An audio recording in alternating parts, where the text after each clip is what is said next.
Right. So here's the awkward bit, and then we'll get cracking, huh? Mm-hmm. Yeah.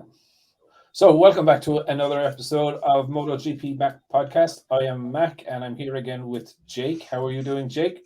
Oh, I'm doing fine. How you doing, guys? I'm not doing too bad anyway. Any choices or decisions made between your MV or? No, because I haven't got my medical records yet. I go on the November 30th. They're going to tell me if I got cancer or not, or it's progressing, and that's like literally a bucket bike. So that's why I'm. Okay, so you buy the bucket bike, and anything happens to you, You get one. No, the bike needs to come to Ireland. I'll mind this. Yeah, but look, hopefully everything will turn out well. But I'm bending towards the brutality because it's a standard, and I have no standard bikes. Everything I have is with a fairing. You know what I mean? It's a super bike with a fairing, so it's something a little different. And my back's all busted up, so even though that it doesn't have plastics, I'll still take it. No, well, gee, thank you. That's mighty nice of you. No, it's all right. I like to be accommodating. Anyway, I suppose, look, we've quite a good bit to talk about. We have obviously the Decider coming up this weekend. Oh yeah. But I suppose before we get into that, the last two videos that I've put out is kind of a talking point that for me, I suppose, that I want to go through, and then I suppose let's have a quick chat about, because we did say we were going to talk superbikes this weekend, but I'm kind of more excited about MotoGP coming up. Sorry about that. I know. But we will talk, because I have a few things that I want to get off my chest about World Superbikes. Hashtag rant coming on.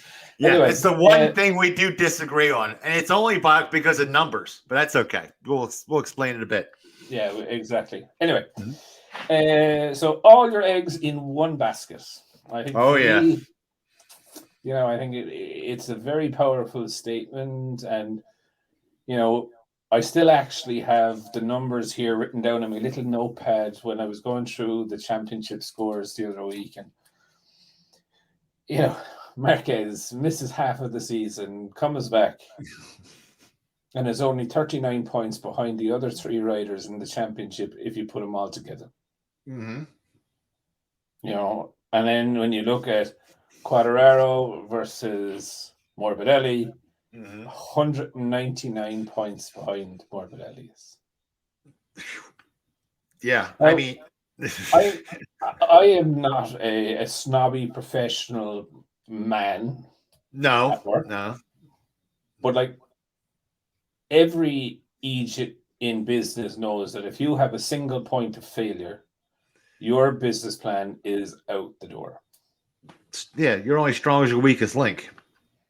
So if we give Fabio and Marquez a weekend off,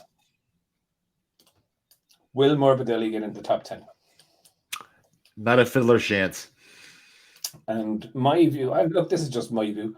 I believe that a works rider should be in the top 10. Yes, totally agree. If there is, 6 or 7 works teams, okay, you can talk maybe 14th. Yeah, exactly. Yeah, but that's why they get paid $1 million. They should be up there. Exactly, right? Now, and I'm not talking now the people in the likes of LCR or Grassini or any of these. I'm talking like main factory teams. So, yeah. 1 and 2 should be within the top 10 all the time. And it's not happening. Yeah. I know MotoGP, they're within a minute or within a second of each other, or 1.5 seconds. But you're a factory rider. Mm-hmm. Yeah, you should be within that half a second or whatever, within the top 10. That's your job. Mm-hmm. That's the skill level, the skill set that you should have to be there. Mm. And the problem is, if you rely on one guy, what happened? What happened we already saw it with Marquez, but what happened if Fabio, who hadn't just broken a finger, Okay. So this is exactly where I'm going with this, right? So touch wood and hope will never happen. But if Fabio went into the first race this season, right? The first race in Qatar, and he had an accident like Pecco and Martin, right? Yeah. And he seriously damaged himself and he's out for the season. Yeah. Yeah, we're not talking tennis. We're not playing tennis because they could do it. Got to realize you're going to go even at a free practice. You're going 200 mile an hour, 180 mile an hour just in the warm up. Think about it. 73 points Yamaha would have scored this season. Jesus, That's sinking. 73 points. And that counts Crutchlow, even with Crutchlow? Yeah. Franco, 36 points. Davi, 15 points. Binder, 10 points. Binder, 12 points. Crutchlow, 10 points. 73 points. Now, okay, look, they would have got a rider in to replace Fabio. Okay, let's throw on another 20 points with half the difference between Crutchlow or between Davi and things. So let's say 25 points onto that 73. It's 98 points. Yeah. Yeah. Because they're counting on one rider. And if you look at Fabio, and no bias or I'm not being a fan on this, he is really like a Schwantz level, Lawson level, Rainey level rider. How many of those do you get in a decade? Right? Yeah, it's not like you can replace it, we'll just grab another one. You're going, well, I hope in the next 2 years we'll find one. All right. And Marquez, he was a phenomenon. That took 40 years to find a Marquez because the last one was Freddie Spencer, and behind that, God, there was no other one before him. No, excuse me, Kenny Roberts Sr. They just happened to. My sort of point is more so is like, how does senior management in Yamaha think this is acceptable? If they're not motorcycle guys and they're not racers or they're not into it, I mean, if they're executives, right? If they're bean counters, they're not going to know. So why do they need two bikes? Because they've always had two bikes, and that's human nature to go with inertia. They've done it this way before; they'll do it this way again. Same thing, Honda. Yeah. Honda's done it the last 10 years that way, and Yamaha looked at it and said, "Hey, let's go the same way again." And that's why Yamaha's in the boat they're in. Oh yeah, look, listen, next year, Jesus Christ Almighty, like next year. Oh, I don't know what's happening next year, man. They're in a deep hole for next year. Oh, they are, yeah. Jesus Christ, something happens to you. Thing. Now, look, a lot of people are like, I still stand by what I said, and I said this months upon months ago. Yeah. Yamaha didn't win the championship last year. Fabio. Yep. And this year, Yamaha didn't finish second in the championship. Fabio did. Yes. Or first. Exactly. Depends what happens next Sunday, right? Yeah. Each time, right? So, but look, I don't know, man. I just think serious questions need to be asked. And like when Mir and Rins come into Honda, like who was the top scorer in Honda? Who's the top scorer? Marquez. Besides Marquez, who was top? And Pol Espargaro on 56 points. Now, let's be fair. Pol Espargaro is 20 points ahead of Franco Morbidelli. Yeah. But Pol Espargaro, it's not like he's off his game either. I mean, he's been on his game, doing 110% every race. It just the bike just hadn't been there. But, But I think for Morbidelli, he just does not get on with that bike, right? Davi didn't, clearly, right? Crutchlow is getting on with it. Crutchlow, I do think, is a little bit more ballsy, right? And I think Darren Binder, who finished, well, look, the race isn't over, but he's 3 points behind Davi in his rookie year. I don't think he's done a bad job, to be very honest. Crutchlow's been in, what, 4 races now? Yeah. And he's 10 points. Do you know what I mean?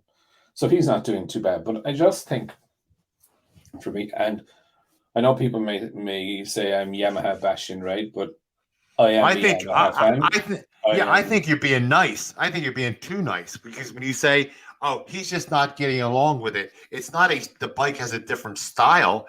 It just doesn't have enough power, right? But it just doesn't suit the way he likes to ride, and then he's trying stupid fucking things, and he's trying Fabio settings to see does that work for him, and it's not going to work for him. It's not going to work. He just doesn't have the skill set to be able to make up the difference of an inferior bike to get it on the podium. Mm-hmm. You know what I'm saying? That's just the way it is. He could change them settings from 0 to 360. It's not going to change. So but look, my point, I suppose the point I'm trying to make is that the Yamaha bike, in realistic terms, is a 73 point a year bike. Explain that one to me. So that's what all the other riders that have ridden the Yamaha have scored this year.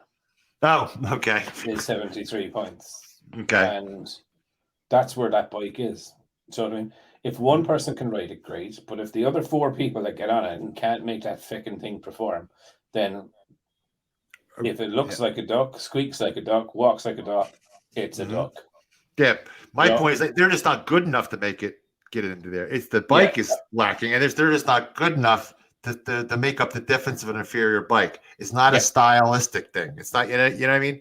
It's not, well, if I ride it, I use long arcing corners tactic, or I square off the corners, it isn't going to make a difference. You can square them off. You can make them the old-fashioned long arcing corners. It just don't have enough oomph. It doesn't have enough power. Okay. To make a difference. I think an awful lot of it as well, though, right?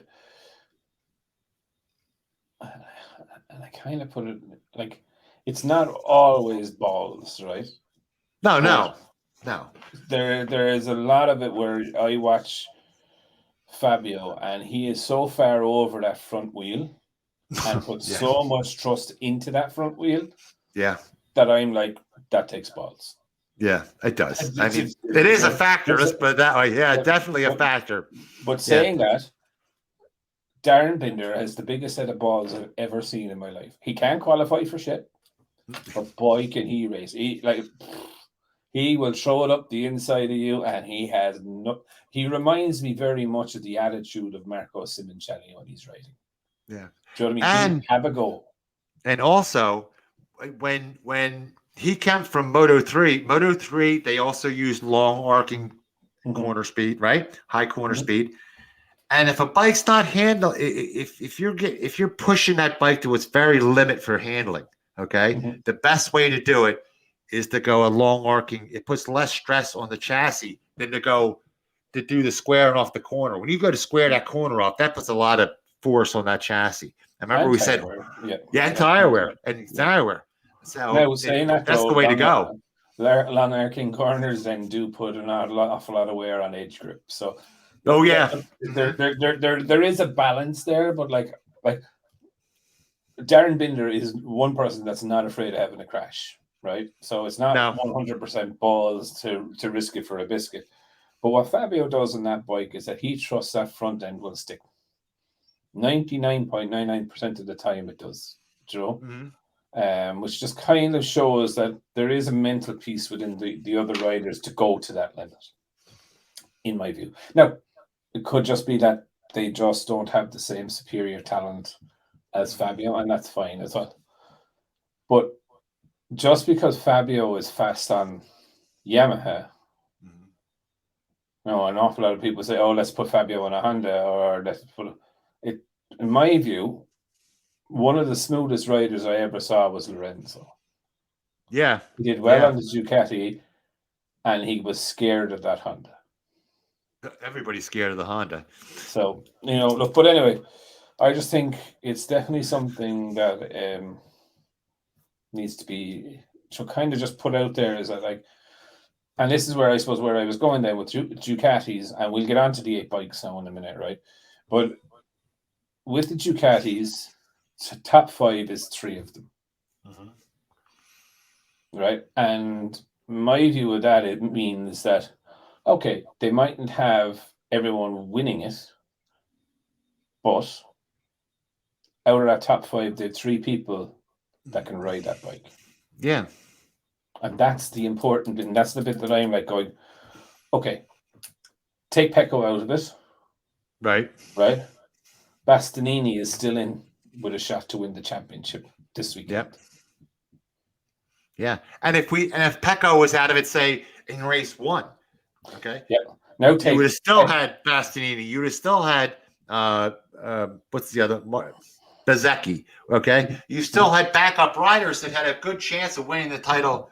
You know, it's not like Yamaha and Honda where, boy, they got one shot, and if those guys go down, the season's over.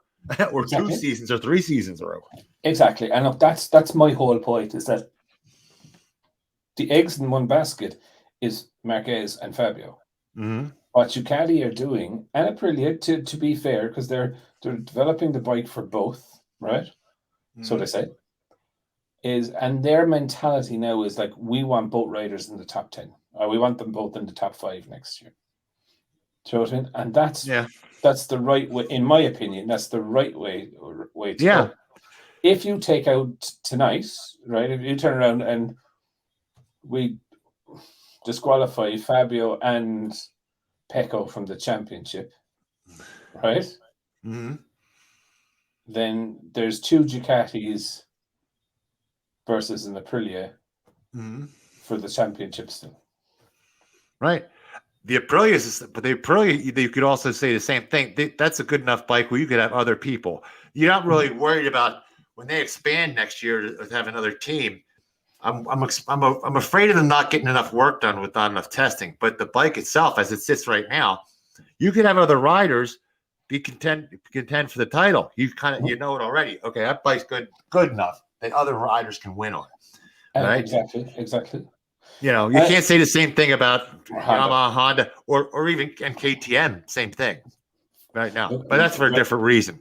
Yeah. But a very powerful thing for me is, as I said, I played MotoGP with the young fella, and we were having a race off against each other, and he's like, "Dad, do you want the Yamaha?" So, because he knows I'm a Yamaha fan. I said, "No, thanks, I'll take the Ducati." Do you know what I mean? And that was it. But look, I suppose for me, it's just one of those things. And then I suppose another thing is at the 8 bikes, and I was reading an awful lot in forums and this and that and the other, and they're like, "Oh, it's the Ducati World Cup, and next year there's going to be more. Will we get to a point?" And I won't say it got out into my skin, but it did kind of. So, well, like, very easy to put that out there and say, "Oh, Ducati are doing it to try and mop things up," and it's actually not true at all, right? And like, for me, Ducati have run this year 8 bikes, 3 21s and 5 22s, whatever version of 22. We won't even get that boat, right? Right. So realistically, they've run 1 extra new bike, and they've run 3 old bikes. And if we removed if they didn't supply those bikes, then we'd have 2 teams less. Yep. In MotoGP, right? Because Honda refused, Yamaha refused, Aprilia didn't have one, Suzuki didn't have one, KTM, I don't think they would have even had the capacity to do it, right? So not with the troubles they're having, no. Right, so Ducati did stay in, right? And I genuinely do believe that for what Ducati were going to do is they were going to run 4 21s and a 22 and the 4 22s. But I think Rossi and them kind of negotiated, okay, we'll go with Ducati, but we want a works machinery. And they got the extra 22, right? I don't really think that it's harmed them, because you look at Marini's bike. Marini is always the last to get everything Right. of the 22s. You know, like even Bastianini's bike is more advanced. Like Bastianini had the fins before, of the Stegosaurus wings Yeah. before. You know, so no, he was in the title fight, and that's the right and proper order. But I think it was pretty smart from Ducati actually to say, okay, we have these 3 bikes, or 4, well, 8 bikes, in the way of like the main one and the spare of for each team, right? So they had 6 bikes sitting at home. Right. They would be put into some shed in some Italian village and never seen again. But they're probably getting 5 or 10 million from each team per year to fund their racing, right? And they're like, well, it was just going to be wait in the shed there, like, but like he can have it. Like at the end of this season, those 21s are probably going to be sold to collectors, right? I'm not sure if you know this, but on those special Ducatis, right? Right. They remove all the software, or they lock the software. Yeah. Yes. So you can only start the bike, but you can never actually run the bike on a track. Can you ride it around the block? Well, No. it's only a mapping for starting it up to tick it over or whatever for your friends. But you cannot. Really? I didn't know that. No, I did not. You are just full of wonders, buddy. It was I was watching it, I'd say about 2 years ago, on a show where they were looking at it. I think your man had Rossi and Stoner's bikes. And they're like, well, the software is actually locked, so we can't actually ride it. Oh, I didn't know that. That's neat. By By the way, a big point of this is that Honda ran 7 bikes in 2016. We didn't hear a peep about it. Okay. So these 8 bikes, people whining and crying about the 8 bikes. Let's face it. I want to say the F word. They're fanboys who are just pouting and go, oh, my bike didn't win. And I want everything. They should be banned, and they should be penalized for their new innovation that their manufacturer can't keep up on. Okay. Because they own a Suzuki or a Honda or a Yamaha. Okay. And it's always a clapped out bike that they have, and they don't know what they're doing anyway. Okay. And saying, I don't care if the sport burns down. Okay. And we foul it up. I want my bike to win. Okay. Oh, yeah. They want bragging rights. That's it. And they don't care about the sport at all. And that's what do you say? Grind my gears. All right. I don't have any. Yeah. I don't have a bias against any brand, for or against. You know, if China came in and made a great bike, which ain't gonna happen. All right. I would say that's the best bike, and they should be penalized for it. You know. Yeah. But these people, and they're always clowns. You know. It's just not. It's not that. It's just the fact that. Okay, it's easy to say, oh, it's a Ducati Cup. They're trying to do it, right? But no other manufacturer would step in and supply more bikes. Yeah. Right? Ducati looked at it and said, okay, well, we're going to have 6 bikes in a shed. Right. Or we're going to sell them, and we're not really going to get a massive amount of money. Whereas there may be an opportunity here to rent them for 5-10 million. Yeah. And we can put that back into our R&D. Now, you did see the picture I sent you on WhatsApp, didn't I? Yes. Of the salad box. Yes. So that was very important. The fact that was very informative. Yeah. So it's definitely a mass damper. So there's a guy called Scarbs F1. He's an aerodynamicist for F1, but I remember him. Yeah, I've heard about him. Someone tagged him actually in the picture, and he confirmed that it was. He confirmed that it is a mass damper. So you okay? Yeah, it's a Dr. Pepper. Okay, thank you, hon. I get that. No, that was my sister, actually. Yeah. She lives down the street. Yeah. No. Yeah. Look at Jakey getting all pampered. Huh? Don't blush. But anyway, so it says definitely a mass damper system in the salad box, but it's great to see a little bit of understanding of how it works, and we'll probably do a video on it at some stage. But yeah, look, I just think. What, I got a question for you. You can look this up for me, maybe. Mm. I should look this up. Remember, I was always saying that they had ballast on the back, and they should just pull the ballast. It's cheap. It's easy. You know, it'll make the bikes the same weight as the Moto 2 bikes, right? Did that mass damper? I did not realize it was so big, because they call it. You can buy that for your street bike. And it's called over suspension, but it's a little piece. It's only about this big, right? Literally. Okay, that's. You could see a little bit of weight on it. It looked like maybe a little bit of weight. I don't know if that was a piece that would go on it anyway. But do they still have the ballast, or did that take up the weight of the ballast in the rear? No, I don't know, because like what's within that solid box.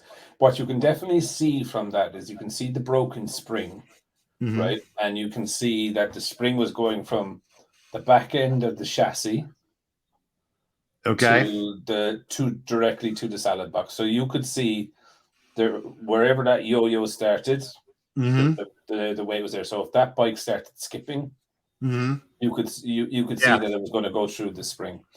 Where the ballast used to be is on the backside of where you have your wheel here, right? And then the backside of where the wheel is. That's where they always put the ballast, the big bar of metal, right? And No. 20 kilos. Right? No, now, did that take up the difference? Did they pull that off and then put the? And that's where the things go off. The solid box could actually weigh more, right? So I don't know. It was pretty heavy. I'm thinking, what's the difference? 150. What's the weight? 156 versus 140. So it would be roughly 20 kilos difference. 20 kilos is 40 pounds. That's about one half dozen of the other. I don't think that weighs more than 40 pounds. That salad box. No, it wouldn't. But I think what it would do is that it would add weight to the bike that is strategic. Do you know what I mean? So that the minimum weight that they'd have to run then, or the ballast weight that they'd have to run, like you don't have a big chunk like that in the back of the Yamaha, or what you do on the Honda now. But on the back, say the back of the Yamaha, so they would probably have to run more ballast for minimum weight than do that. Well, they all should be pulled off. But anyhow, whatever you have. So yeah, look, and I suppose this weekend coming, it's a big weekend, man. Oh, huge! And I'm going to fucking jinx myself here now, but like I keep seeing Nicky Hayden. Yes. 2006, isn't it? I keep seeing 2006. Yes. And I just like, I think like 3 or 4 times now this week, things came up my feed about Nicky, and I've seen a couple of times that that yellow Yamaha. Yeah. I think it was yellow and blue. Yellow and camel Yamaha. I was just like, oh Jesus Christ! I just like, look. I think whoever wins it this year is deserving of it. People can say he was the best bike or the worst bike. Still got to ride those laps. Do you know what I mean? Yeah. And like Fabio has ridden absolutely amazingly well, but so has Pecco. He's made a fucking complete balls of the first half of the season, but he's come back in my view, he's absolutely dominated the second half of the season. There's only one rider in the second half of the season. Do you know what I mean? So yeah, look, I don't want to jinx it, but it is looking good for Pecco. Never go into a race like thinking, I only need 14th place. Yeah, never go into a race either. And the only thing that disturbs me slightly is that he said, if I can win the race, I'm going to go and win it. And I'm like, oh, Jesus Christ. So we just finished third, will you? Yeah. Did you let Fabio win, let Bastianini go, and then you're up, do you know what I mean? But look, I think what will be, I think, and I just find it interesting. What else about this weekend? Crutchlow actually announced that he's not doing the test on Tuesday either. Is he doing the race at all? Is he doing the race? He's doing the race, but he's not doing the test. Okay. I thought he wasn't doing either one. No, he's doing the race and not doing the test. And then sure, look, it's only the two Yamaha boys doing the test. And I think it's Marquez and Bradl doing the test as well. I don't think the new stuff is going to Rins or Mir. I think they're just getting the old bike in the way you fucking go. So that'll be interesting. Nakagami may do it, but I'd say he probably won't because he's only coming back from injury. So I don't think he'd be in too good of a state. I suppose World Superbikes, I do want to chat a little bit about World Superbikes, and like there's a whole lot of things going on about Ducati and this, that, and the other. And Mr. Redding popped up. I don't know, did you see this on Instagram? But he put up a picture of himself and Bautista. Oh, he's been saying that for a long time. But he put a picture of him, and he's like, 33 kilos of this difference. Now, of course, it makes fucking. Of course, I don't care what anyone says. Oh, I know. Of course, it makes a difference, right? But it makes a big difference. And like he was going on about, so what do I need to do? Do I need to starve myself to compete in Grand Prix? Now, I'll be very honest, right? I'm not a small person, right? Right. Neither am I. You can notice. I was never a professional motorbike racer rider, right? But you either accept your fucking size and get on with it. Yep. Or stop. Yes. Right.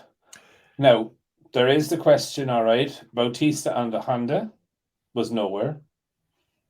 Bautista on his Ducati is winning the championship. Yep. So there is a question of is it him or is it the bike? You know, and that has merit. He does get on with the Ducati better than he got on with the Honda. That's for sure. Well, because the Honda sucks. That's not kidding anybody. Yeah, it's 4 years and it went nowhere. You know. Yeah, actually, I just think back. Okay. Yeah, I just think like, you know, there was a lot of going ons in thing like, and like other superbike riders were getting involved in it. I was like, so definitely go check out his Instagram. Give yourself a bit of a giggle, because like Bautista got involved and he's like, Joe, what you want me to do, Joe? And he made a great point about it. He was like, I'm a smaller rider, shorter rider, but I still have the same weight of a bike to move around that a bigger rider with longer levers has. So it's extra effort for me to move that bike compared to you to move that bike. It's a small man sport. And this is coming from the guy, when I was 245, I looked like this. I looked like I was a stick. You know, I used to get picked on. I was 245 in a fighter, right? You know, I was 26-0, 26-2, right? 26-1-1 actually. And I used to get picked on. I'd go out with the bars, there were girls, and some guy would screw up. I was like, listen, leave me alone. Because they thought I was like this thin guy, right? Mm-hmm. But you should see me on a bike. They said I look like Arnold Schwarzenegger on a 10-speed. I tried to stop with them other guys. And it was like, no way. I'm holding them brakes. I mean, I got the rear wheel in the air, like top rack. And guess what? I'm just blowing right past the corner, and them guys are just going right around. You know, yeah. That's the way it is. You know? Yeah, but like you accept it. Like Bautista can't turn around, like fill his leathers with lead and things. Do you know what I mean? Yeah, right. And then like you have a minimum rider weight. Like who the fucker is Redding to be telling people, oh, you need to put on weight? Do you know what I mean? Like, yeah, right. No, you're gonna be who you're gonna be, and if you're too fucking long and lanky and heavy, fuck off. Do you know what I mean? Yeah. I had one guy say they should balance the weight out like they do in F1. I said, do you know how complicated that is? They said, well, they do it in F1. I said, they do a lot of things that are very complicated in F1. Last thing we need is more rules. And tell your friend, right? Go fuck himself, right? Because they're not my friend. They don't balance the weight. Oh, don't they? I don't know enough. No, they do not. Because, like, you know, if you have a longer driver or a shorter driver, or a heavier driver or a skinnier driver, the car has to weigh whatever it is, 850 kilos, right, including the driver. So it's the fucking team's problem to say, okay, Jake, I need you to stay at 83.2 kilos. And that's so the team will then have a nutritionist, a person to make sure that that driver stays at 82.5 kilos. So then they can put extra ballast where they need to on the car to make sure that that car performs. Yeah. Well, he was saying, he goes, well, if the riders have them all a balance of combined weight of the rider and the bike together. I said, that's just going to be so much. What a pain in the ass that would be. Can you imagine Bautista's bike be full of lead? Yeah, I mean, and how is a marshal going to know the difference between a heavy bike and a light bike? Yeah. He's thinking, go up and you measure every one of them. Oh, come on. I mean, no. I suppose my point is like a bike goes off into the gravel, right, tumbles, fairings are removed off. How do you know that bike weighs 140 kilos or 190 kilos? Yes. Somebody's you have to pull off. Do you know what I mean? Yeah. So it's like, or what is the danger of the inertia of a bike of 140 kilos flying through the air than 190 kilos? Will it travel further? Will it travel faster? Will it go through the fucking fences? Yeah. Do you know what I mean? And there's just so, in my view, I was like, that's the most ridiculous thing. I just say keep it simple, as simple as you possibly can. You know? Exactly. Yes, which gets us on to our other point, which we disagree with, which is what I love about superbike racing is that you can walk into a showroom and buy one of those bikes. Mm-hmm. Okay. Kind of annoys me is the special bikes, right? Mm-hmm. That the normal motorbike rider out there will never afford. The BMW 1000. I was watching it and he bought the brand new or M model. Yeah. So the M model was 40 grand, and a week earlier he paid 53 grand and bought the new Panigale. Oh yes. Yes. So this guy spent 90 grand on bikes but anyway, look, but the average Joe Soap would be buying a V or an S, a V4 or an S. Do you know what I mean? Mm-hmm. And then I was looking at, like, in Ducati's case, I was like, but that's an 1100cc bike, right? So when they made the Buchanan or the V4R, someone in Ducati was like, okay, we want to go racing in world superbikes. We're going to design an engine of 1000cc, not 1100. To make the limit, right? Yeah. But I just think that probably the way that the R is designed is specifically for racing and not really for road. And for me, then when I look at the Yamaha or the Honda, their road bike is 1000 and their race bike is 1000. Yeah. Do you know what I mean? It's not a special fucking Yamaha. No. You can get a special Yamaha. But I was going to say, they have a special Yamaha, though, and they have a special Kawasaki. Okay? Yeah, but they're all 1000. But they're all 1000, right? Yeah. So, like, just for me, I suppose it's just. I don't like the whole homologation special period. I think they should just say, okay. Now, my point is, since they make a V4 and it's 1100, okay, and they make the R, but a lot of people buy the R. You're going to have 5,000-6,000 people buying that R. So make the S 1000. So.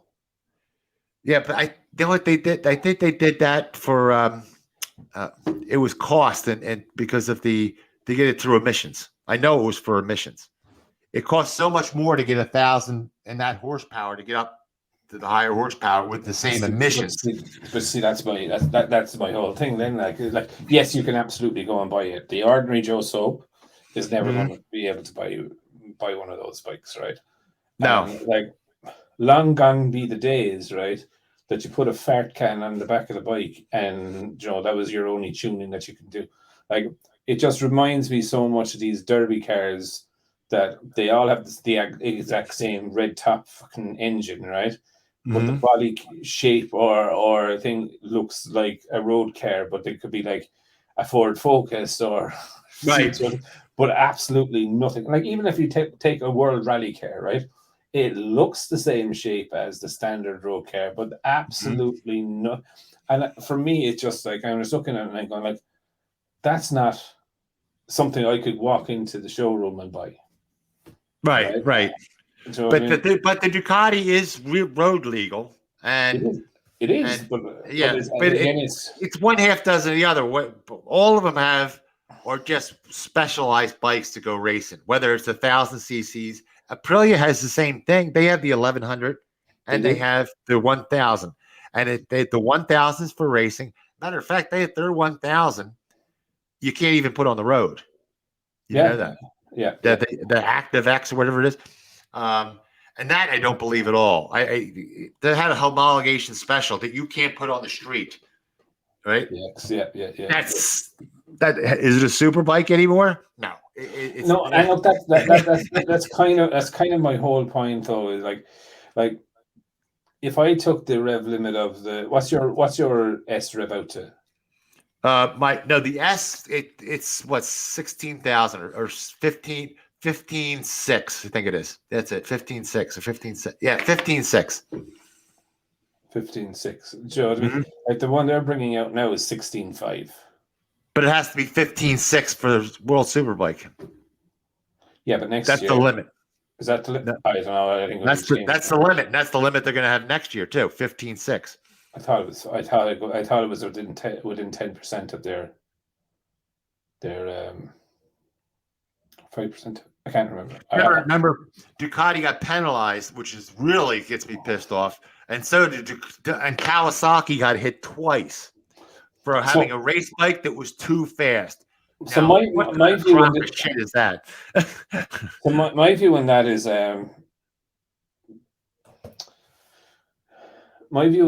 that I think they should turn around and they should do something a little bit like MotoGP. You have 5 engines for the year. Go nuts. Oh yeah. You want your engine to rev to 25,000? By all means, you got to make it less. But the penalty for taking a new engine outside of a crash or a wreck or something like that, which that does happen, should be severe then. Do you know what I mean? So if you take engine number 6, that might cost you 30 points. Right. Does that make sense? Yeah. So you're looking at it and you're going, okay, I'm 50 points in the lead of the championship. Yeah. I might need to take a new engine. It's going to cost me 30 points. Don't they have that in World Superbike though already? I'm not sure. I don't think so. No. No. Directly. I briefly the technical regs about 5 weeks ago, and I got confused with all the different rev ranges because you have a 2019 Kawasaki engine, 2018 Kawasaki, and you're like, what year are we in? We're 2022. Yeah. But look, yeah, I think that the regulations that they've made for it are well over. I think they're well over complicated from what they need to be. Oh, I'll go one with you. I'll ask you a question, but I already know the answer. But I got a guy that's arguing with me. He says if you don't get on the podium, after 3 races, you're automatically allowed concessions in World Superbike. I said no, it's 1 year, and I don't think they give you concessions on World Superbike for how much you can test. I said it's a year, not. I said, Christ, there's three races in a weekend. That would mean they could change every weekend. Exactly. Yeah. I said you're nuts. I said, come on, and he's arguing the point with me. No, I don't think that's right, and I think there is actually I believe there's a process to, like, because we know BMW is changing their frame, and we know that Honda is changing the headstock on the frame, same different. Yeah, they're changing the frame. Yeah, no, they're changing the actual headstock, but BMW are actually changing the flex of the frame from standard, so it's a big thing. Are you sure about that one? On the 110 million%, because I have the actual recording of no for Scott the BM Smart. for Yep. It's and he had BMW. I'm surprised on that. Scott I'm really Smart said it. surprised. Scott Smart said it in the sprint race in Portimao. He was being interviewed by the Eurosport guy. What's his name? Charlie Hiscock. Yeah, I don't think that's fair. I really don't. In both counts. Yeah, well, look, their mentality is that they prefer to have 5 bikes at the front of the grid fighting, which I'm like, okay, that's fine, that's fair enough. But like, that's opening Pandora's box a little bit of messing things around. But look, I think we'll wait and see what they come up with. Now, I just think with World Superbikes at the moment, everything is way, way, way too technical. They have regulations for a regulation, and I know BSB is not as I won't say not as professional, but it is not at the level in the way of a world championship is, right? But like, things are very much more simpler there. Like, your bike falls over, you don't get back on it. Yeah. Swear, I didn't believe it until I saw it in the regulation book. In World Superbike, you can get penalized, like the rev limiter, they top out your revs, for having too dominant a rider. I couldn't believe it. I didn't believe it until somebody pulled up and said, look, I'm showing you. And they showed it to me. I said, you got to be kidding me. And that was the thing. I think that's really what the first penalty for Ray was. Now, saying that, Rossi was a great rider, but in his heyday, did kind of, the battle for second was more interesting than your man winning it. Do you know what I mean? Look at Lewis Hamilton, Formula One, or Michael Schumacher. Like, it was like, of course, like, you go to the bookies, like, do you know what I mean? You nearly have to pay the bookie, like, to be wrong. do you know what I mean? It's just like you want to bet in Hamilton winning the race, you have to give them a $5 to win to win your euro back. Like, do you know what I mean? And in all those cases, they not only were they the best rider, but they had the best bike on top of it, or the best car and the best driver. Mm-hmm. I mean, if you look at Kawasaki, how do you think poor Kawasaki feels when BMW and Honda can change the chassis, change the frame, and they got hit 2 times for having a bike that's too fast, and they're the slowest bike on the grid. So that means what you're actually saying is that the regulations have worked. Oh yeah, it works so well. Yeah, they got that regulation right. They can't get the fucking others right. They're right twice. Yeah. Look, I just think it's way, way, way too overcomplicated for what it needs to be doing, and like, your engine revs, better rev, like, or even your engine style, like your engine revs, your engine style, your whole bike. It needs to be a derivative off of what a person could go in, put a fart can on the back of it, and it will look like a World Superbike, right? And the reality of what fucking happens is they're absolutely nothing. The fairings are the same ish shape, but nothing else is fucking. And it pisses me off, like, Joe, because you're like, it is supposed to be the poor man's MotoGP. I can tell you something, Jake. We could not afford to buy a World Superbike. Yeah. So, but on the other hand, if they're going to say, here's the production bike, okay, we're not going to have the whole homologation specials, right? Let them do what they can with what they have. Yeah. Don't limit them. Don't let them do it. This is what you have. You can use your production bike. Go to it. Okay. Yeah. Now, and the only way to control, now you have to put in some sort of control, right? Well, you can't have turbochargers and things like that. No. But you have to weight limit. What I mean is, like, so for instance, like, let's go back to the 2000s in F1, where on a weekend you had 4 practice sessions in the race. that was 5 engines, Mhm. right?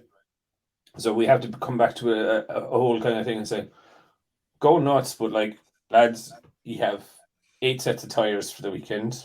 Do you know what I mean? You have to make an engine last 4 races.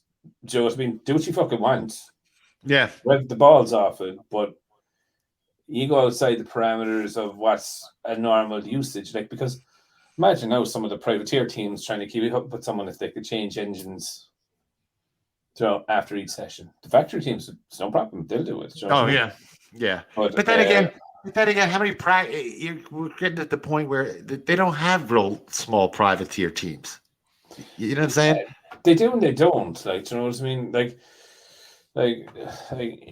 take Birdie there, right? Or Paul Bird Racing, or PBM in BSB, right? He's currently selling Joss Brooks's bike from BSB this year, which he did complete shit on, right? And he's still selling that bike for 100,000 sterling. Okay. Do you know what I mean? So what's that? About $130? Yeah. So Yeah. 140 euros. Do you know what I mean?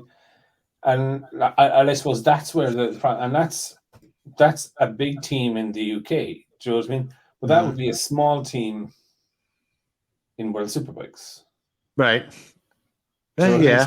Yeah. So it's still quite a lot of money for a factory or for a street-based race series. Yeah. Yeah. Well, see, I think they should have kept the stock 1000s.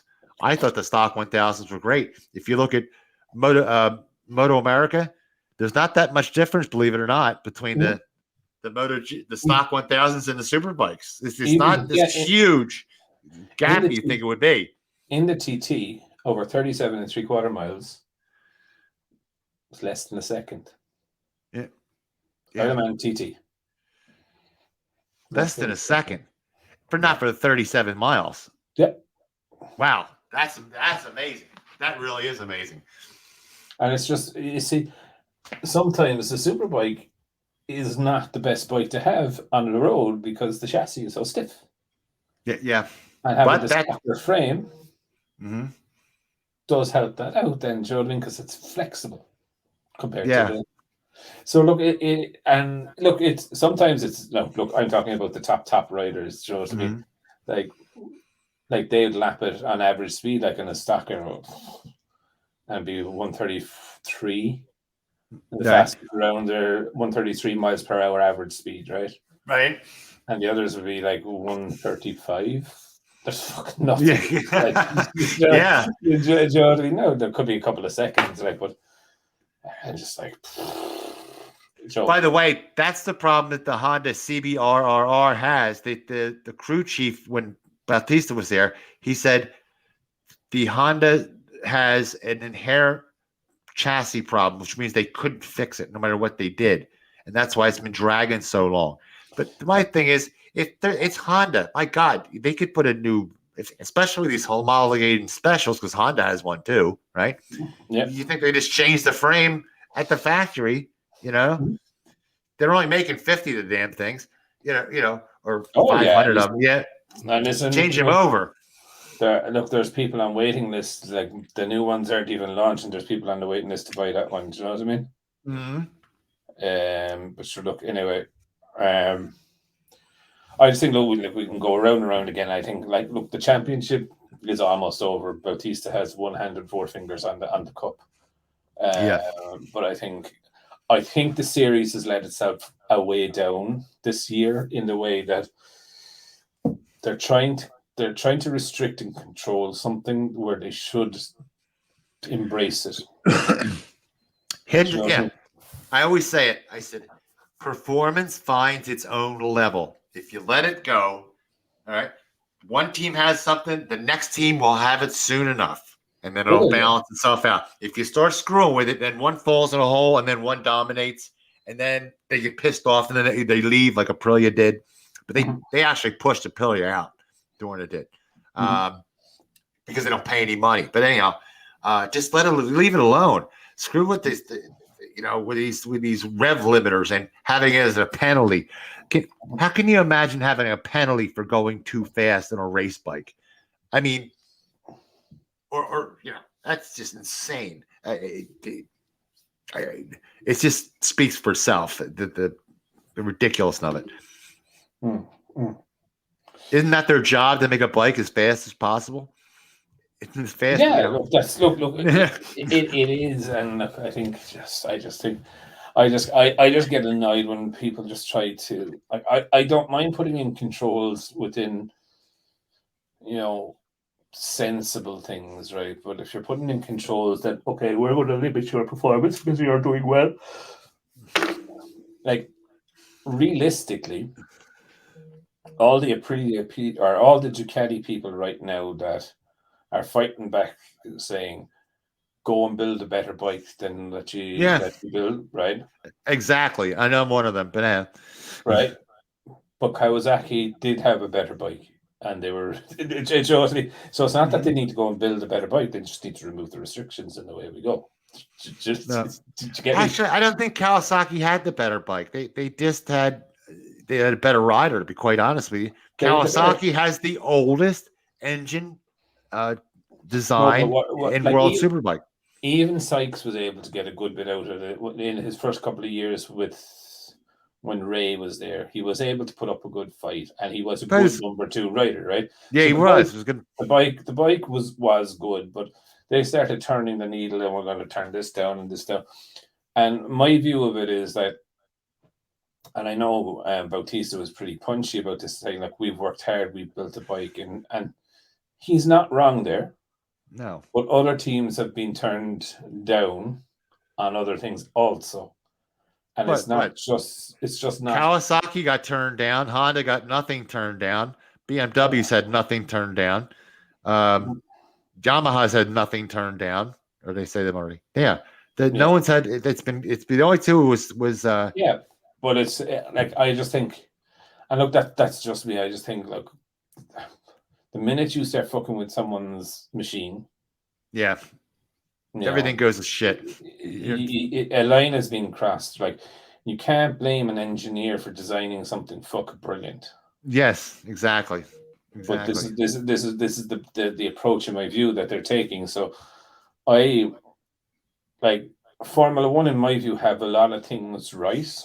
They have, you're only X amount of engines, parts, whatever, right?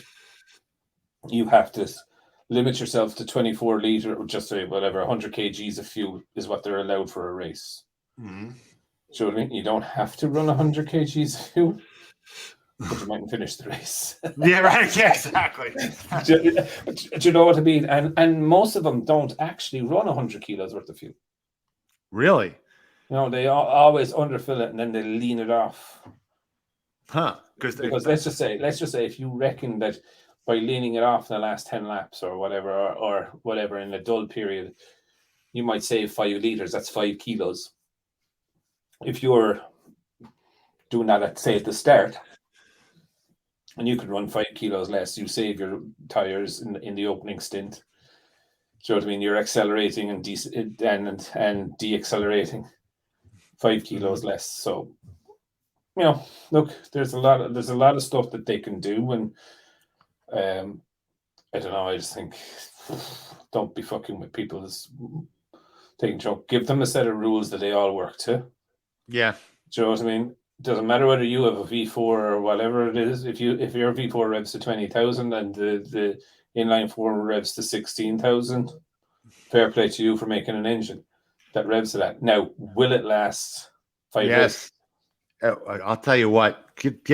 Going back, I want to jump back here for 1 second, if you don't mind. These extra 20 sprint races, when you talk about Yamaha, look at all the problems Suzuki had making 20 races with an inline 4 bumping up the power. Okay. What, four blown up engines? The rest of them are on their last leg. I think the last race, Suzuki has to pedal. Okay. How is Yamaha going to go 40 races with an inline 4 and still pull out the power? Because that just physics, that you get that longer crank, it starts to wobble you know, at that 300 horsepower per liter over I more. think it's going to be very interesting because I haven't seen the regulations yet for how many more extra engines do they get? They said none. Yeah, they can't double the mileage though.